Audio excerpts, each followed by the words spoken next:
Hello everyone! Oh my gosh, na-miss ko kayo guys and na-miss ko rin tong YT. Alam ko ang tagal kong hindi nakapag-post ng mga videos.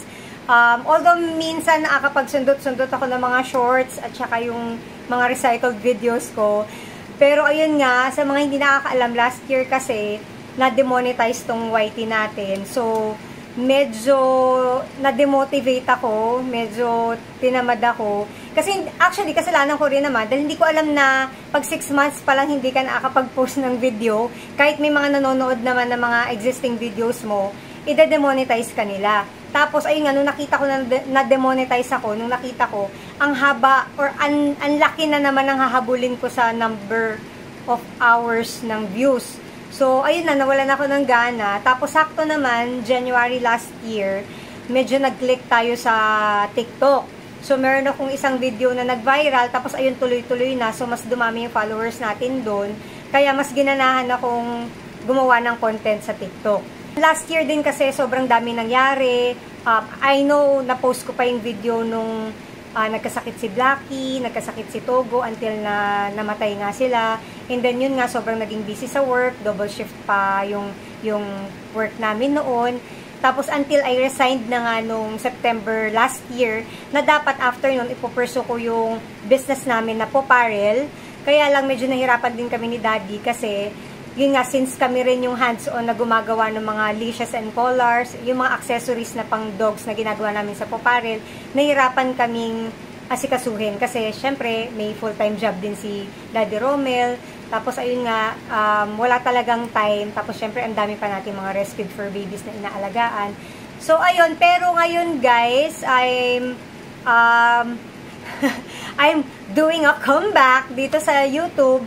Kasi, recently, medyo nahanap ko yung another passion ko bukod sa animals, which is yung crochet. I know, nakagawa na ako ng 2 videos dito sa YT ko ng crochet na tutorial, like yung beginner's tutorial ng crochet, yung mga basics, and also yung how to read a pattern. So, yun lang yung 2 crochet content, nagbibinata.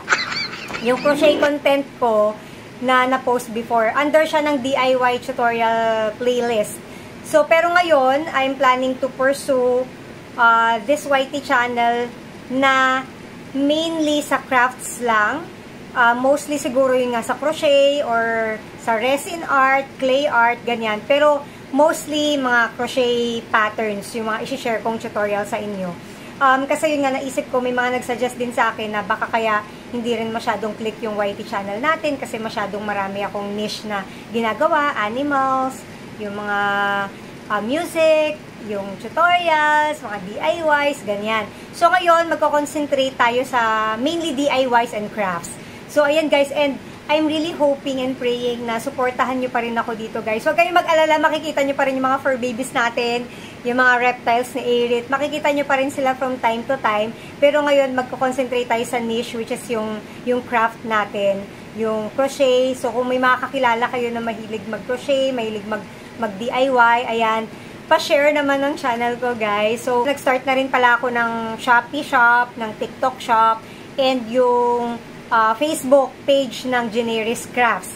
So, kung gusto niyo i-check out guys yung mga ginagawa kong mga crafts, yung mga binibenta natin, nandun sa mga platform na yon.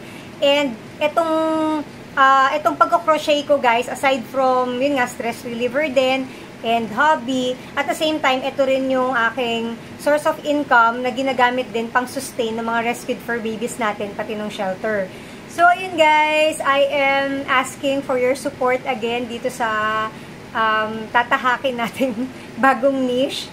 And please subscribe, share this video, and click the like button. Thank you guys, and I will see you very, very, very soon ng mas madalas na, hopefully.